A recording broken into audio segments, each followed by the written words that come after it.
fellow Zimbabweans, allow me to cut straight to the chase. If we are to see a new Zimbabwe in our lifetime, we cannot say we don't trust any of the leaders who are there when we won't step in to become the leaders we can trust.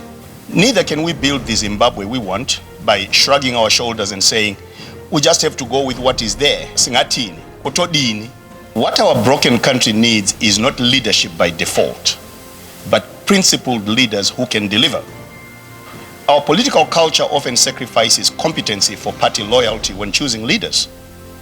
The consequences for that have been tragic for our country. And by the way, it's not about education, it's about leadership. The mess we are in was not created by uneducated people, but by incompetent, arrogant, and greedy, yet very educated leaders. Our country is living proof that nothing can be more dangerous than educated leaders who can cover up their incompetence, arrogance, and greed with big words and fancy arguments. It's not about liberation war credentials either. The fact that one went to war does not make one a great administrator, a great parliamentarian, or a selfless and effective president. Ruling our country at the expense of ordinary Zimbabweans cannot be a reward for the years anyone spent in Ian Smith's prisons. It would be equally naive to believe that all our problems will be solved by simply putting in place a technocracy to replace the leadership we currently have.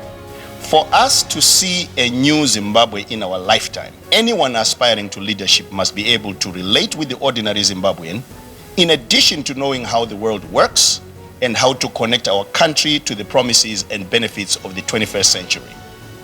If we want to see a new Zimbabwe in our lifetime, we will have to resolve our strange relationship with time. We will no longer arrive an hour late to meetings where we loudly proclaim that we are running out of time if we are to effect change in our country.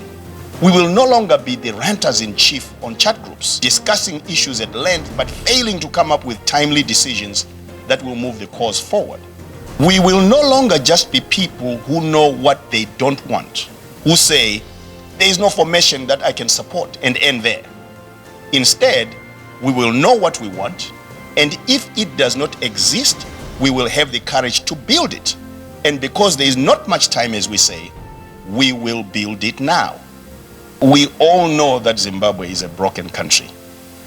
We can be talking about that and exchanging messages depicting the dysfunction until ZANU-PF wins the next election, extending our disappointment and misery by another 5 years beyond 2018.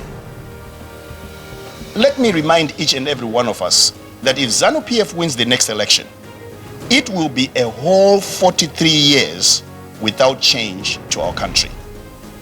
Friends, nothing works in ZANU-PF's favor more than the wasting of time we know we have very little of. The hours we spend trying to fact-check rumors we can never satisfactorily fact-check, instead of focusing on what we already know, which is more than enough of a case for us to be engaged now. ZANU-PF thugs do not have to kill some more. Their ministers don't have to steal some more for us to be engaged. Ultimately, why we must express our displeasure and where there is a clear plan of action, actually act, we must know that even in the matter of bond notes, the answer is leadership change. Many of us know what is needed. Some even express willingness to participate in bringing about the change that we need. But as Leonardo da Vinci wrote, I have been impressed with the urgency of doing. Knowing is not enough. We must apply. Being willing is not enough. We must do. This is Dr. Noah Manyika of Build Zimbabwe saying, to see a new Zimbabwe in our lifetime, we must no longer just know or be willing, but we must do. Now is the time for your engagement. Today is the day for you to step up. Is there not a cause?